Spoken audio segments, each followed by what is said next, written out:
Iton cellphone usa nga butang nga haros nga tanan may ada ano ngan ini nga cellphone danay asya ni iton butang nga pagmata nga dat pagkaturog aada aton ano um, pagmamata danay naton asyahan naton nga kinukuha pagkakaturog naton asya iton last nga butang nga ibinubutang naton. Pagpasabot lang iton cellphone, usa nga butang nga importante kaupay yan nga panahon. Ngan ano iton cellphone? Iton cellphone, usa nga paagi hinpagkomunikar. Ngan tika nga tinikangan, iton communication, ura-ura hingka importante. Ngan di pinaagi iton cellphone, aton na ipapahayag na aton na i-communicate it aton mga kinahanglanon. Makabugtuan, yan ang adlaw, aton ginsasalinurog, an solemnidad han Santissima Trinidad. Uusa nga Dios, tutulong nga persona. Asya initon sentro it aton pagtuo. Ngan bisan di dahil aton pangungudos, makikita naton ini nga aton pagtuo. Masakop kita itong singbahan, nangungudos kita. Malabay kita itong sementeryo, nangungudos kita. Nasakay kita itong sarakyan, nangungudos kita. Tilakat kita at aton balay, nangungudos kita. Nakakalasan kita, nangungudos kita.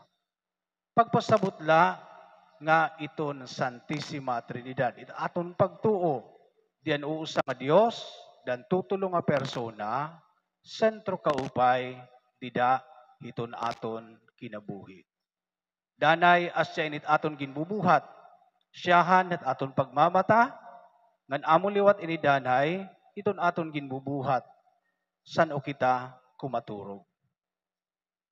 Ngan iton pagtuo, usa nga butang. Pero iton pag-aram, iba nga butang. Ngan iton pag-aram iton Santissima Trinidad, usa iton pinaka-challenging nga pag-arad man. Usa nga paagi nga pwede naton maintindihan iton Santissima Trinidad, pinaagi iton pag-aram iton filosofiya nga Griego.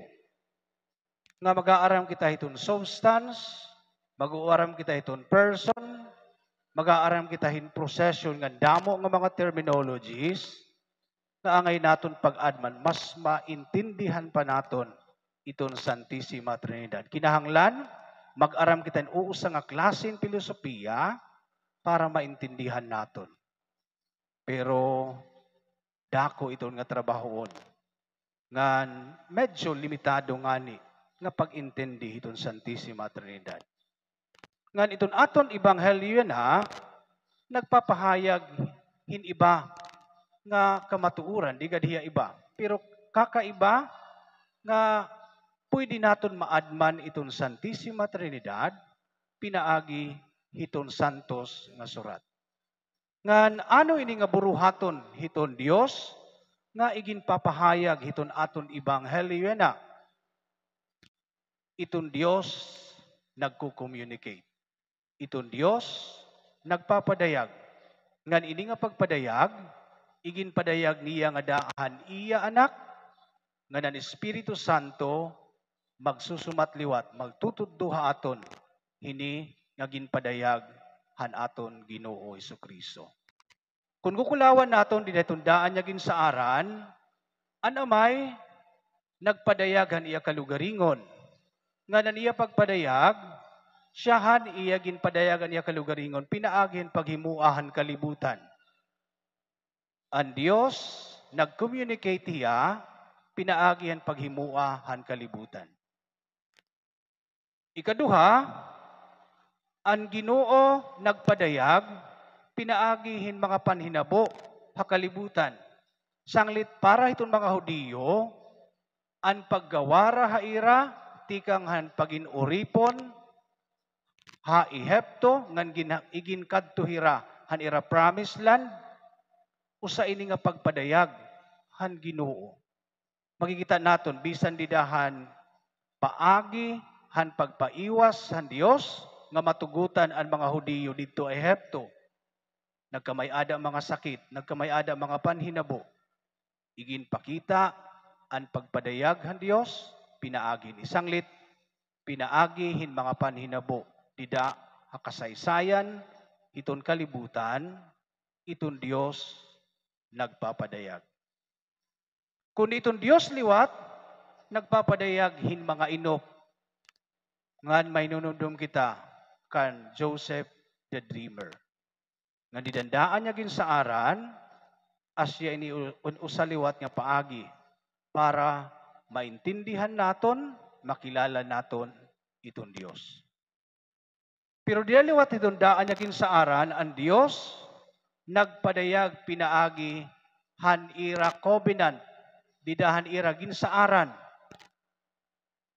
Sanglit, kung kukulawan naton para iton daan niya ginsaaran, iton covenant, iton ginsaaran han Dios, ngan pinili nga bungto, importante kaupay. Ngan para ira, ini ginsaaran, ano ini? Makikita nira ang pagpahayag, ang pagkomunikar, ang pagpadayag han Dios nga da haira. Pero ang pinaka kompleto, ang bugos, ngan final nga revelation nga pagpadayaghan Dios igin hatag nga da hanaton Ginoo. Sanglit maghihimang raw naton Ginoo nga an kadarayawan aada haiya kay igin ano ini hiya an ano ini an hiya an ano ini an fullness and revelation han amay an iya igin papahayag. Iya gin papahayag ini kung ano an iyan hibatian han iya amay.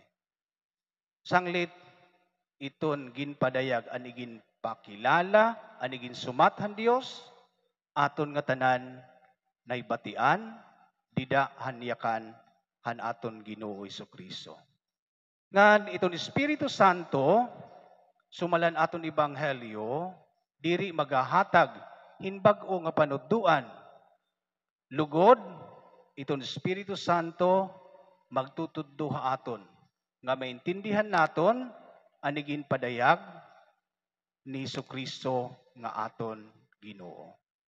Sanglit usa nga buhat nga igin papakita haaton didahiton santos nga surat dan aton Ebanghelyo na an pagpadayag han Dios, dida kan Kristo, dida liwat han Espiritu Santo. Sanglit mga kabugtuan, angay naton kulawan ining pagkomunikar iton Ginoo para haaton. Iton pagpadayag han Dios para haaton. Ini nga pagpadayag hiton kamatuuran. Ada kita yan na hiton panahon nga diin nagsasarang iton fake news. Nga ni kita danay liwat, nagiging peddler kita hiton fake news. Ano? Aton igin share, iton mga buwa, dida hiton aton komunidad, dida hiton social media, dida hiton internet. Sanglit ini nga piyesta, ini nga solemnidad nagpapahinumdom haaton. Nga iton Espiritu Santo magtutuddo hiton kamatuuran. Ngan amo man liwat iton angay naton buhaton. Diri kita magtutuddo hiton buwa. Diri kita magtutuddo hiton fake news, aton itutuddo iton kamatuuran. Hanaglabay nga eleksyon, nan hinabu ini. Ngan bisan diri eleksyon, na hinanabo ini nga pagin peddler naton hiton mga buwa.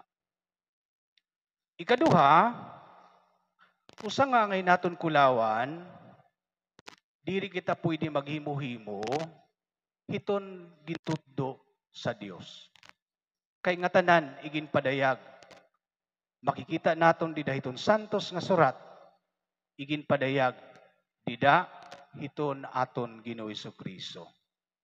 Siguro nakabati na kamo hiton devotion, hiton God the Father.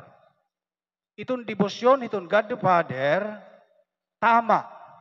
Kay nga tanan naton nga ni nga pag-ampo, aton ginaampo nga iton Dios Amay, pinaagi kani Kristo nga nitong Espiritu Santo.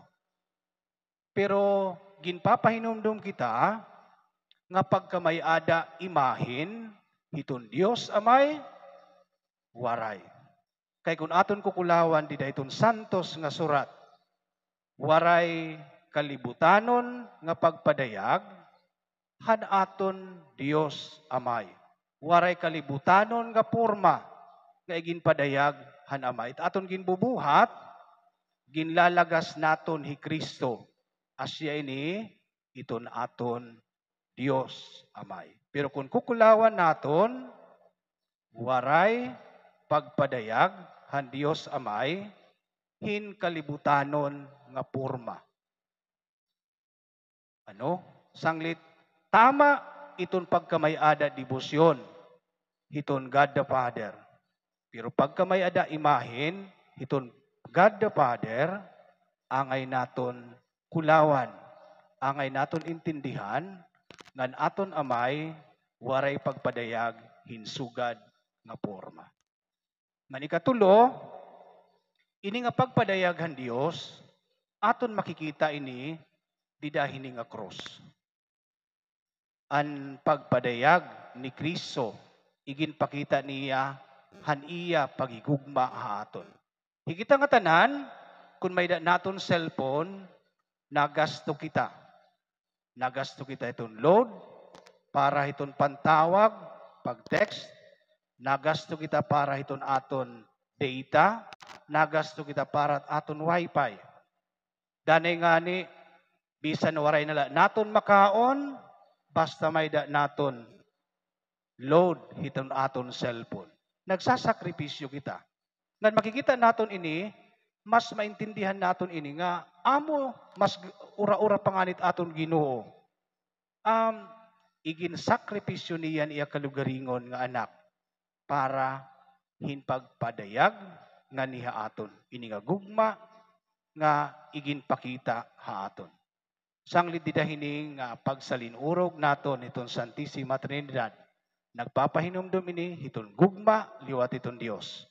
Iton Ginoo nagpapadayag haniya gugma. Man sanglit amo man liwat ini iton aton angay buhaton di dayton pagsalinurog naton iton Santissima Trinidad. Siyahan nagpapadayag iton Dios iton kamatuuran. Ikaduha, igin padayag na didakan Kristo an nga tanan. Sanglit diri kita pwede maghimo-himo hinbisan laano. An ini nga pagpadayag liwat han Dios, pagpadayag hingugma.